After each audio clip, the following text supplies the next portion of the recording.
Anyway, this is a video I did back in February or March of the original Robocop.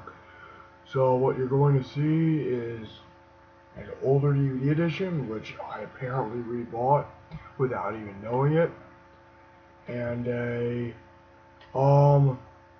it's not the Blu-ray version that you're going to see. It's a different version that I got in 2012.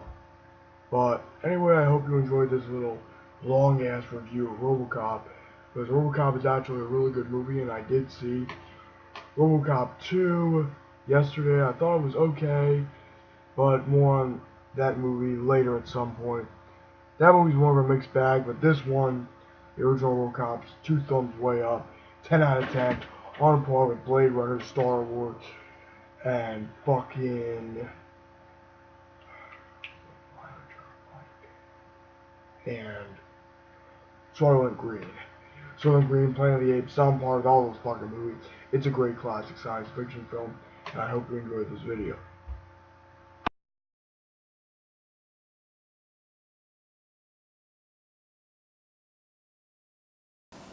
Well, why the fuck not? The piece of shit remake's coming out, so you know what?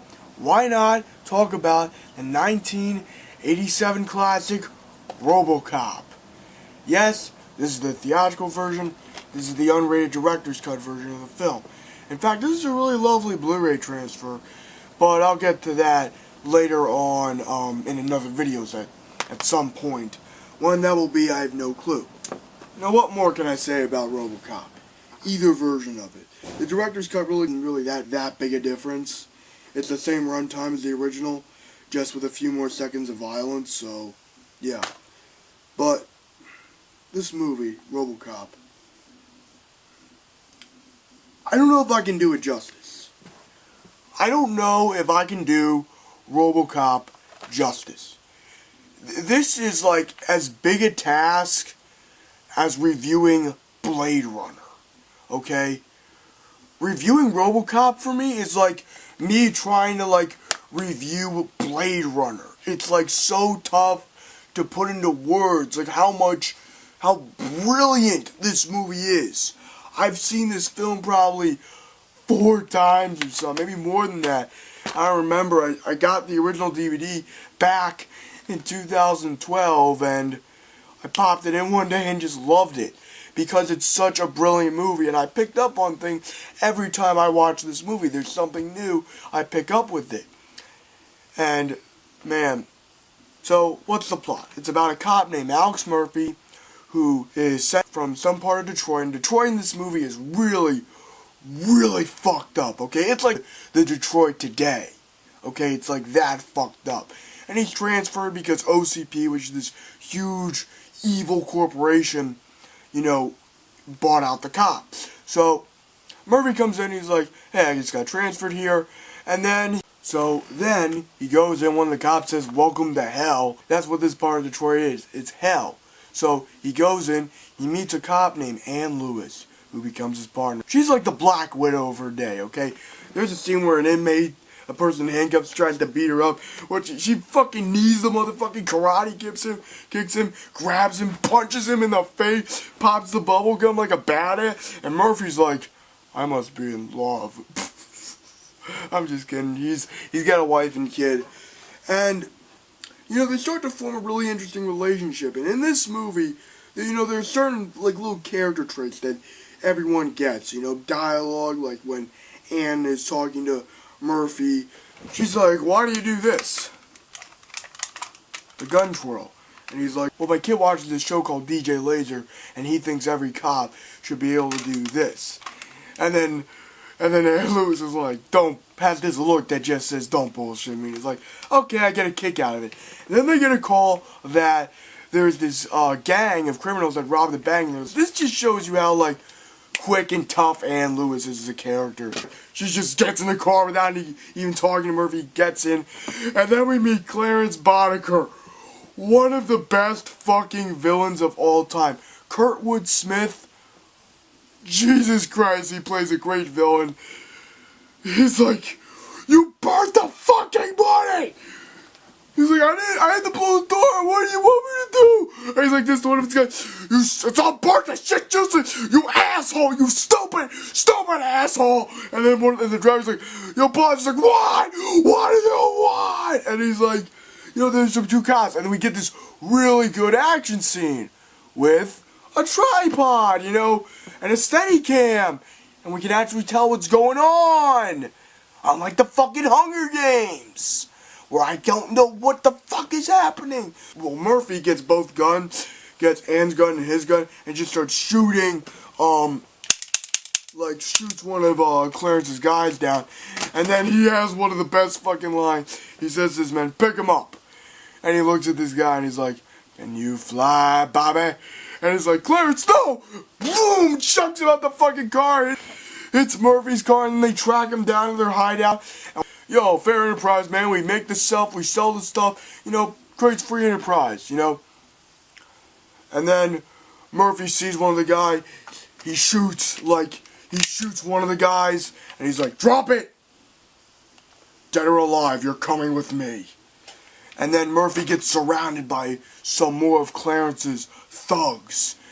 And then the other guy that he did that to smacks the gun out of his hand, and Murphy's standing up with pride like he's a cop. And then one of the crooks is like, your ass is mine. And then Clarence comes in like a badass saying, not yet, it ain't. Then he says, you must not think I'm a very nice guy. Cops don't like me, so I don't like cops. Then afterwards, if you've seen this movie, and this director's cut makes this scene even more hard to watch, where Murphy just gets blown to bits. It is so fucking horrifying in either cut of this film. It is horrifying to see this good, honest man just being shot and obliterated to death. And you're feeling so sorry for this guy. You're like, stop. Please stop. Just let Murphy alone. Just let him go, you sick, evil motherfucker. And then shoots him in the head. That leads us into the OCP with the Robocop program that one of the guys has. And Dick Jones, who's like the second head guy of OCP, has his other plan with the Ed 209. And I forgot to mention this, but Ed 209, he's got some glitches. When one of the guys, points a gun at him, and then he's like, please put down your weapon. You have 20 seconds to comply. And what he does, when he throws the gun down, and he's like, you now have 15 seconds to comply. And then after he gets to jail, he obliterates the motherfucker. And the guy's like, he's all gonna back in here. And that guy's like, Dick, I'm very disappointed in you. And Dick Jones is like, I'm sure it's just a glitch, a temporary setback. You call this a glitch? Yeah, when the guy gets blown to bits and he doesn't know when the guy has put his gun down, I think that's more than a glitch. And then he comes in with a Robocop program. And that's what Murphy gets transferred to. He gets put into the Robocop program and becomes Robocop. And the way Robocop is revealed is so brilliant in this movie, where he dies and interspliced we see, a POV shot of him and then a shot of them rushing, trying to save this guy's life. Really sad, really tough scene to watch, I think, because you get so attached to Murphy as a character in this movie. Afterwards, he becomes Robocop and just becomes the most badass motherfucker ever. And Joe Kinnaman, the new guy's like, oh, mine won't have too much chin action. You know what? I'll take Peter Weller's fantastic chin action over your sad, generic attempt at a movie, you motherfuckers. So anyway, afterwards he does some things. He saves this woman from getting raped. And afterward, he shoots the rapist in the fucking balls. And he says, your move, creep. And the other guy just runs around like, oh shit. And then the woman's like, thank you so much, thank you. And the guy looks at her like, madam, you are experiencing an emotional shock. I will notify a rape crisis center. It's stuff like that. It's little subtle bits of humor. And that satire, you know, with the media where they're reporting on some of the most horrible shit ever. Like this fucking satellite laser just obliterated an entire population. And the newscaster's like, well, a very sad thing happened today where a satellite went off and killed about a couple of people. Back to you, Jane. It's so fucked up. It's like, see, it's subtle bits of fucked up humor like that that make Robocop so unique. And with these news segments, it just makes this movie work so well. And like one of the board games it had is called Nukem, where it is what it says it is. It's Nukem. And then Robocop gradually starts to figure out who he is, which is why the original Robocop is a masterpiece, and why I felt I couldn't do it justice. And while I feel that I am giving a good review about it, I still can't do it justice. You just have to see this film for yourself. He goes in after he's gradually discovering who he is, after he's gradually finding out what his old life was. He's flashing back to being shot at, and he starts going on a revenge quest to find all of Clarence's men and Clarence himself so he can kill him. And then he goes to his house. And this just shows you how brilliant, how great Peter Weller is, and how great this movie is. Where he goes to his old house, and through it, it's such a sad scene for me to watch. I cry every time I watch it. And Weller's like, well, what would you like to look at? And he's just flashing back, you know, to seeing his kid, you know, watching this old TV show. And then, it goes to, like, him taking a picture with his family and showing what his life was. And, you know, it finally cuts with, his wife saying, I love you, and about to kiss him, and just then, the memory stops, and I gotta pull myself together, because that scene really gets me teared up, and really gets me sad. Because it's just so tragic. This movie is such a tragic film. Because his life has been taken from him by these bastards. And you just want to see him get his revenge. You want to see him fuck these guys up for what they did to this good, honest man.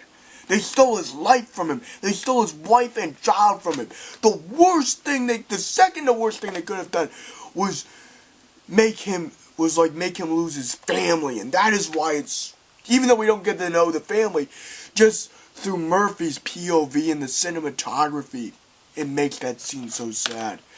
And then, finally, we get to him hunting down all Clarence's guy. You know, the police finally go on strike because that's one of the themes in this. The police are going on strike because they're pissed at OCP for fucking them over. And Detroit's a fucking hellhole. And then Dick Jones, and then he tries to arrest Dick Jones, you know, for helping Clarence Boddicker.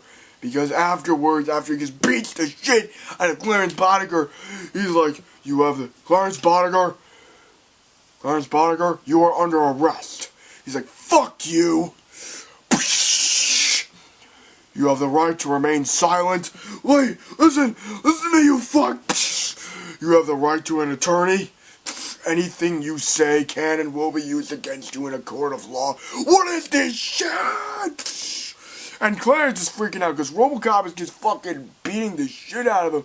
And he's like, listen, I work for Dick Jones. They were the cops. OCP was the cops. And Robocop has him by the neck.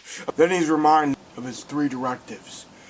After he says that he's a cop, he lets him go. And his 3rd directive says, obey the law. And he's like, yes, I am a cop.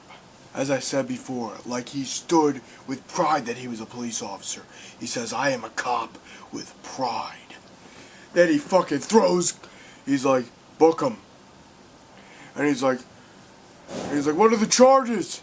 The sergeant's like, what are the charges? He's a cop killer. Clarence has his little thing, he spits some blood. The sergeant's like, shit, just give me my fucking phone call. Then he goes to OCP's offices, goes in, tries to arrest Dick Jones, and he's like, What am I arrested for? For assisting in murder. For assisting in a criminal conspiracy theory. Well, then you better take me in. I will.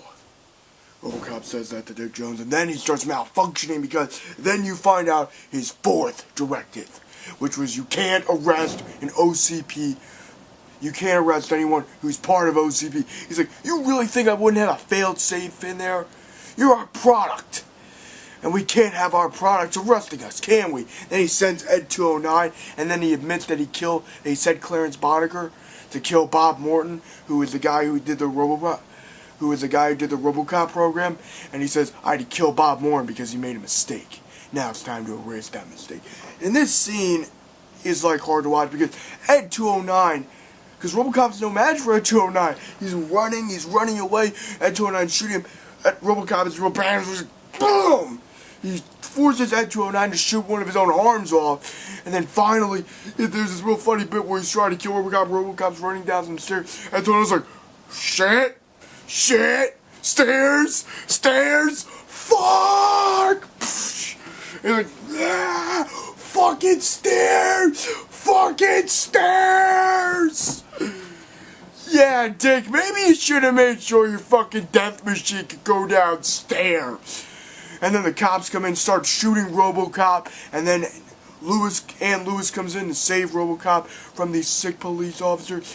And then she goes in, she gets all of his gear, they're hiding out in a warehouse. And then he drills his head. He takes his helmet off. And he says, Murphy had a wife and child. She's like, yeah, you did. And then she tells him that his wife and son moved on. And he just says, you know, as the score plays, letting the emotions sink in, that he is alone. Everything in his past life is gone. And he's really working to just regain what he's lost. And that is the tragedy of Robocop. Then Clarence Boddicker and his guy hunt Robocop down and try to start shooting him. And Robocop's like, looking for me like a badass. And then all these guys get killed in various ways. One guy, Robocop shoots one of the guys. Another guy, drives in to fucking toxic waste. And then there's this really gory effect where guys like, it's like fucking great makeup effects. And Clarence runs him over. He's like, explodes all over the fucking car. And then he's like, Clarence Boddicker shoots Ann Lewis, and he's like, Clarence! He's like, oh, well, you got me. And Robocop's like, I'm not arresting you anymore. And he's like, well, wait a minute. What? He's like, yo, you're kind of freaking me out. And one of his henchmen throws these pipes down that put Robocop to the ground. Clarence stabs Robocop. He screams in agony, and he starts trying to kill Robocop. Robocop takes his spike thing out, stabs him in the fucking neck, and then he goes to OCP and reveals that Dick Jones conspired this whole thing to try to kill Robocop. He killed Bob Morton, and then he's like trying to save his ass. He's like, I'll kill the old man. I'll fucking do it. I swear to God, I want a chopper. I want him to get out of here now. And he's like, I cannot. Sir, I can't kill a member of OCP. And then the head guy's like, Dick, you're fired! And then he elbows him, and Robocop's like, thank you. Bam! And then he's dead. And then it ends with the head of OCP as he does his gun twirl. He says to Robocop, thanks, son. What do we call you? He says, he's like, what's your name, son? Murphy. He walks away with that beautiful score kicking in. Such a fantastic film. And I do have to agree with one of my favorite reviewers of all time, Rambo Rap for Life, when he says they don't make movies like this anymore, unfortunately. It is sad that we live in an age of film where everything just seems generic. I'm not saying all movies of this generation suck, but, you know, It's just Robocop, man. Robocop, Blade Runner, Terminator 1, Return of the Jedi, Empire Strikes Back, Wrath of Khan. You had Ghostbusters. You had so many beautiful science fiction things starting. I want the Silver Age of sci-fi to be brought back. I want someone to make something like Robocop again. Because this 10 out of 10 classic deserves it. My generation, the teenagers, deserve quality filmmaking. Live long and prosper and have a nice day.